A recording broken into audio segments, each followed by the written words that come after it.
మేము ఉండాలి. అందుకే ప్రభువు అన్నాడు, ఎదుగో మనుషులు మీ పరలోకముందున్న తండ్రిని మహిమపరిచినట్లుగా, ఎదుగో మీ సత్క్రియలను బట్టి మహిమపరిచినట్లుగా మీ వెలుగును వారి ఎదుట మీరు ప్రకాశింప చేయాలి. దేవునికి స్తోత్రం.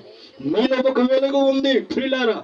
ఎదుగో ఎవడను దీపము వెలిగించి ఏదో కొంచెం మంది కానీ మంచం కింద కానీ పెట్టడు కానీ ఏదో ఇంటిలో ఉన్నట్టు వారందరికీ వెలిగించుడు. ఎక్కడ పెడతారంట? పూర్వకాలం మనకి ఇల్లు ఉండేవి.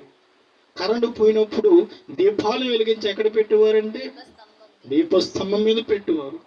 లేకపోతే మనుషులందరికీ ఎక్కడైతే వెలుగు ఉంటే ఆ స్థలం ముందు పెట్టేవారు.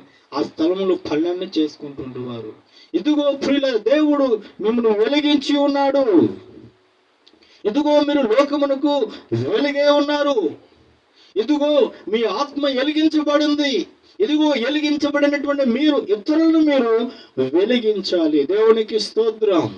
ఇదిగో మీ ఆత్మ ప్రియులరా దీపములే వెలుగుచూ ఉన్నది గనుక ప్రియులరా మీ దీపాలను ప్రభు ఏం చేయమన్నాడు? ఆయన వెలుగుచుండనీయుడి. దేవునికి స్తోత్రం. హల్లెలూయా, హల్లెలూయా. దేవుని యొక్క సన్నిధానము నువ్వు ఎప్పుడైతే దేవుని ఆత్మ చేత నడిపించబడి ఉన్నావో, ఇదిగో ప్రియులరా, ఇదిగో నువ్వు వెలిగించబడాలి. నీ ఇల్లు వెలిగించబడాలి. అందరికీ నువ్వు వెలుగుమయమ ఉండాలి. దేవునికి స్తోత్రం. హల్లెలూయా.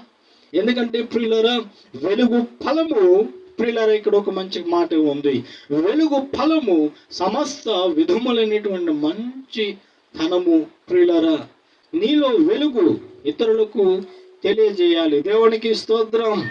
కానీ ఏం జరుగుతుందని వెలుగును వాళ్ళను ఉంచుకుంటారు.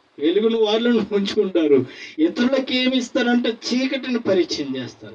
మనం ఎవరిని పరిచయం చేయాలి? వెలుగును మనము ఇతరులకు పరిచయం చేసే వారముగా ఉండాలి. దేవునికి స్తోత్రం.